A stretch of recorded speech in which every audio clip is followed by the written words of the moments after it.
SK이노베이션 2022년도 실적을 스루풋 회계로 분석을 한 내용을 소개하도록 하겠습니다.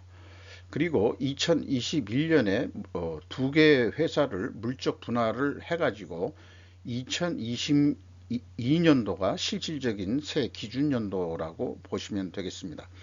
구독, 좋아요는 제게 큰 에너지를 주시는 게 되겠고요. 1.5배속을 보시기 바랍니다. 이것은 설명을 안 드리고 그냥 넘어가도록 하겠습니다. 시간이 되시면은 화면을 정지해서 천천히 읽어보시면 도움이 되실 겁니다.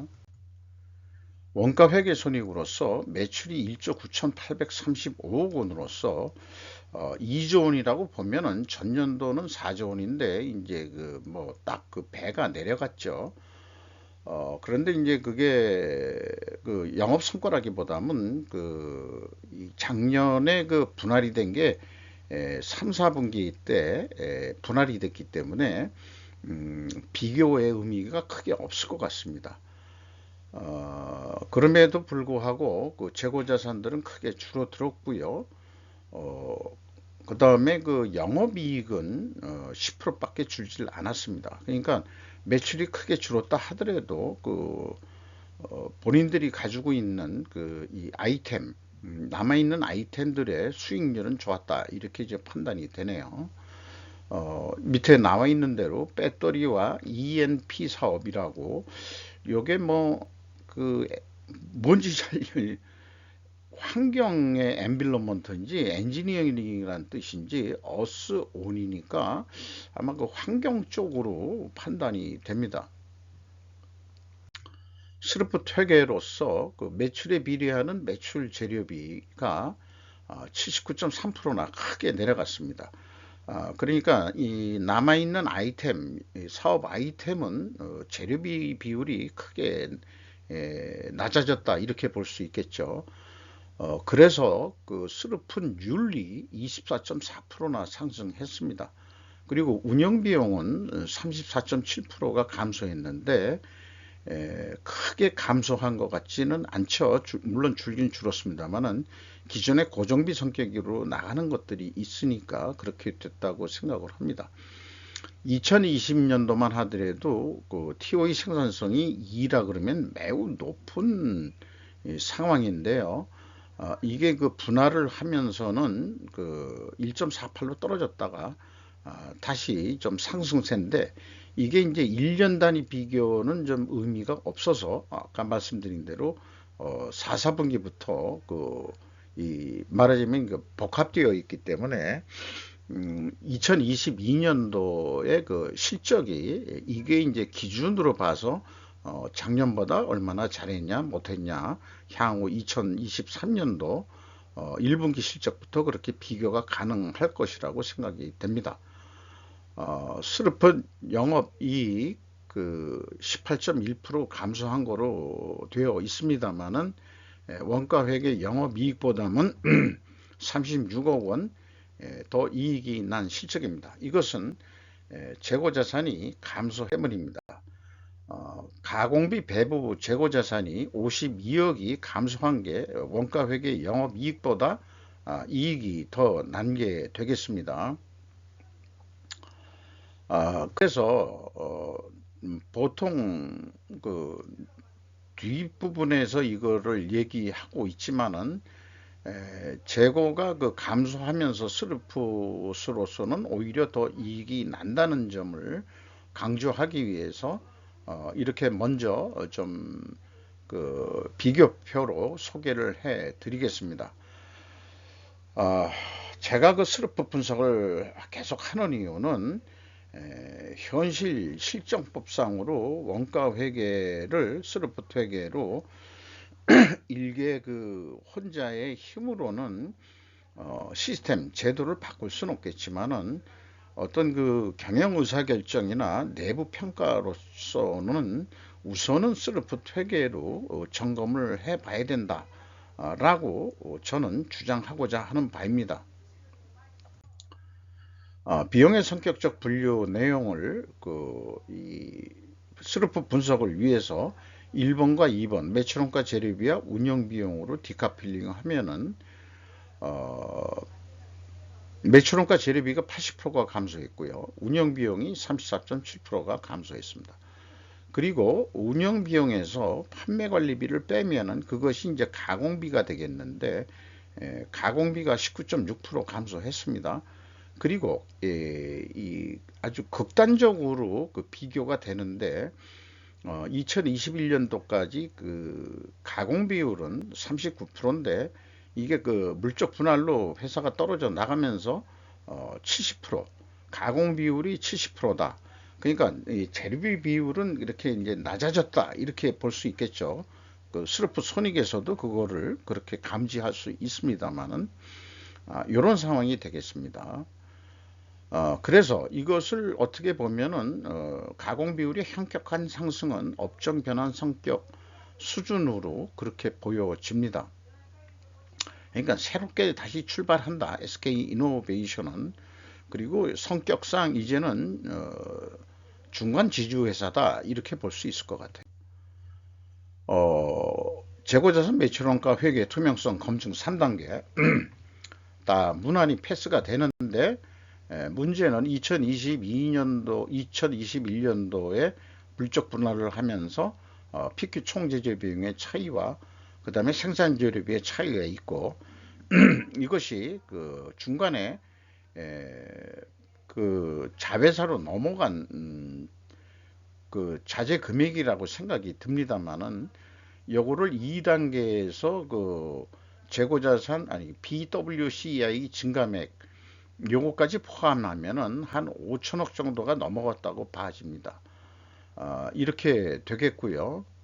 그리고 3단계 현금 흐름표 보면은 한 5천억인데 현금 흐름표 상으로 갭2로 나오는 것은 5,184억 원이 넘어간 거로 되어 있는데 2단계 갭에서는 5천억 원대거든요. 그래서 163억 차이가 있는데 이 차이의 내용이 무엇인지는 저로서는 알 방법이 없습니다. 또 합리적으로 추적할 만한 단서도 없고요. 그리고 2020년도도 똑같은 방법으로 했을 때 갭투로 92억 정도가 있다는 거. 그러니까 완벽하게 클리어하진 않다. 이렇게 볼 수 있겠어요. 재고자산의 변동 범위 내용은 이 회사가 일치하기 때문에 기준 1로 하고 있다는 거 말씀드리고요. 운영비용에서 그 인건비가 2,859억 원이 집행이 됐는데, 물론 이제 인원수도 이제 그 감소를 그 했겠죠. 그런데 오히려 2022년도에는 그 2021년도에 분할이 되면서 직원들이 한 650명 정도, 한 700명 가까이 감소했다가 다시 150명 정도 증원이 됐습니다. 그런데 1인당 평균 임금이 거의 뭐 1억 9천 정도로 나옵니다. 지금까지 분석한 회사 중에서 가장 높은 그 연봉이 나오고 있습니다. 일반 뉴스에서도 우리나라 그 최고 연봉이 1억 4천 정도다. 상위 그룹이 이렇게 그 나와 있는데 그것보다 더 높게 나오고 있습니다.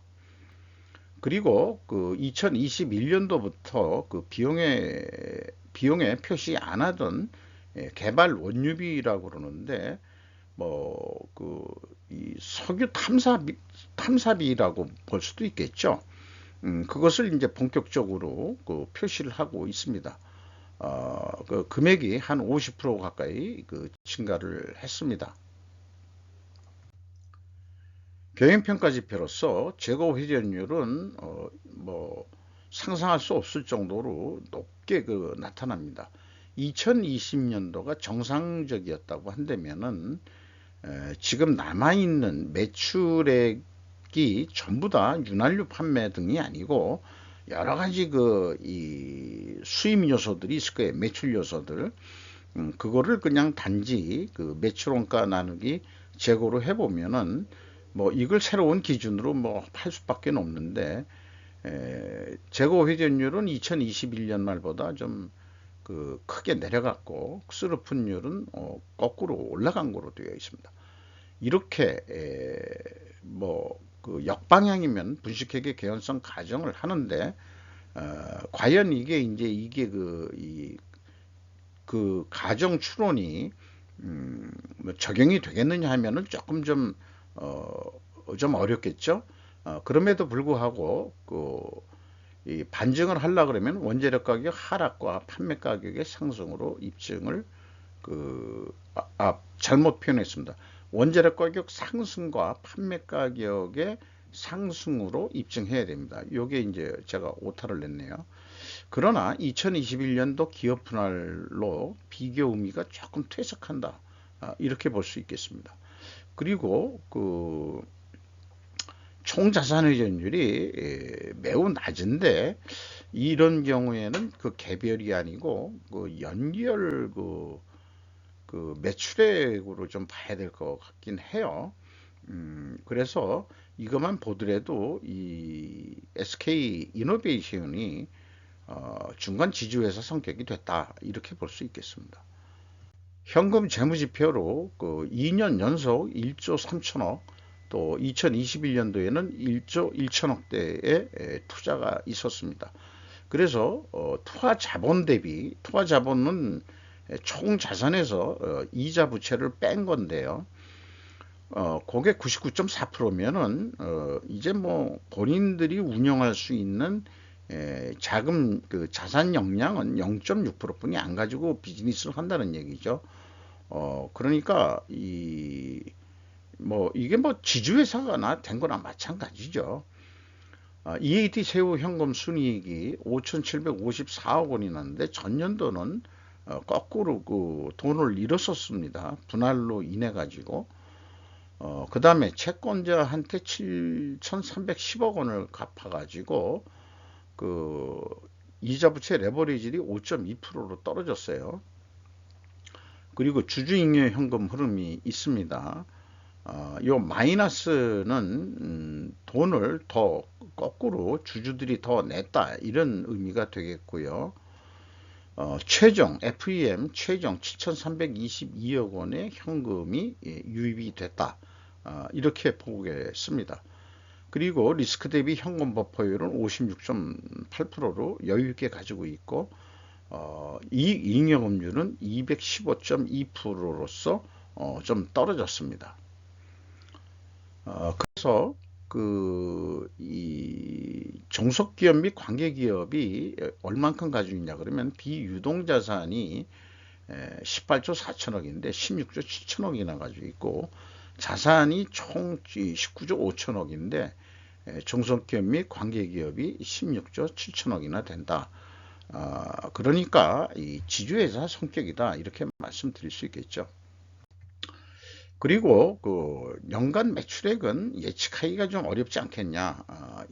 2022년도가 새로운 기준연도로 볼 수밖에 없기 때문에 예측은 변수에 대한 가정을 제가 좀 세우기가 어렵겠습니다. 전년도의 변동률이 딱 같은 업종으로서 같은 영업 부분의 스코프가 아니기 때문에 측정하기가 좀 쉽지가 않습니다.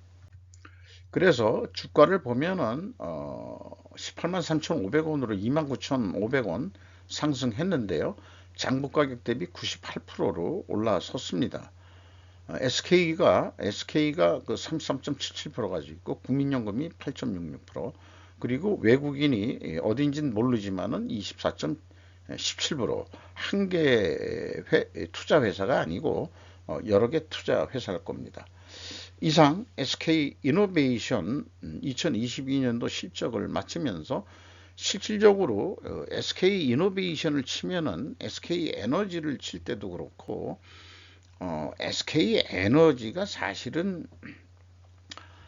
석유 정제업으로서 이 GS 칼텍스나 이런 데하고 마찬가지인데 다 비상장화 해가지고 알짜배기 회사들은 뒤로 다 빼고 오로지 상장되어 있는 회사는 정유업체로서는 SO일 뿐이 없죠. 그래서 S-오일도 2022년도에 성과가 좋았습니다만은 SK 에너지를 추가적으로 분석을 해서 소개하는 시간을 따로 갖도록 하겠습니다. 마치도록 하겠습니다.